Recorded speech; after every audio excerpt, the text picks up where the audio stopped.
Remember how Hugh Jackman only ate boiled chicken to achieve his much coveted Wolverine bod? Or how Chris Pratt stopped drinking beer to become Star-Lord? Or even when this guy went from Fat Fleck to Bat Fleck? But it wasn't always this way. In fact, remember this guy? This was the OG Superman. And you sure saved us from a frosty fate. If it weren't for you, we might never have been heard of again. Unlike his recent chiseled counterpart, is a big old bowl of doughy oatmeal. I mean, damn. But one look at the research and we see George was just mirroring how dudes actually looked at the time. Do we as men just mirror the action movies we watch in terms of how we look, or do the action movies just follow what is the norm at the time? Here is our weekend binge on the history of swole action heroes. The 60s, werewolf bod. After the era of Reeves as Superman, and after a time of various film restrictions and censoring, men were seen without their shirts off a lot more often, and they were hairy as shit. None other than the 007 movies marked the end of the clothed dad bod and the beginning of the werewolf bod.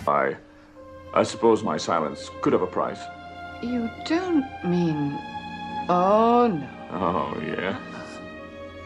The 70s, cut bod. The 70s brought actors like Bruce Lee and Sly Stallone to our collective consciousness and marked the end of the werewolf bod era and the start of the cut bod era. Dudes were not huge, just well defined. Lee and Stallone indeed worked out and had the abs and muscles to prove it, but were not necessarily meatheads. There was a sinewy and lean cutness to their muscles that felt as though their bodies were not specifically unattainable by the common man. The 80s, beefcake. This is the era of the Schwarzenegger, the Van Damme, and this guy again, with guys having bodies that no normal man could ever actually obtain unless of course you use steroids. We also have movies like Conan, Action Jackson, and The Predator.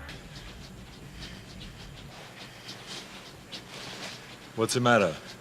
The CIA got you pushing too many pencils? The 90s, the regular guy. Well, the 90s had Arnie acting as a kindergarten cop, Sly making a slew of bad movies with some Golden Girls, and Van Damme doing a lot of cocaine. The 90s swole era is more associated with guys that had regular body types than ridiculously ripped beefcakes. We have Keanu in Speed and The Matrix, Will Smith and Martin Lawrence in Bad Boys, The Fifth Element with Bruce Willis, and even Waterworld with Kevin Costner. Yep, bunch of regular dudes. The 2000s, flexible. Oh, bulk is so 90s, Johnny. It's all about flexibility, don't you think? This is a time of yoga and being able to be more limber in action movies. Guys could show their physical prowess, but it was all intended to be more functional. We have the Batman series with Christian Bale, which is crazy considering he went from this to this. There's also motherfucking Matt Damon in the Bourne series and the whole cast of The Lord of the Rings, who never really took their shirts off because again, practically speaking, they would never do that in the freezing Middle Earth. The 10s, superhero bod. We were beset in this era with a massive amount of superhero movies, and as such, most action heroes look like superheroes and are named Chris. There's Chris Hemsworth, Chris Evans, Chris Pratt, and even this Chris. Wait,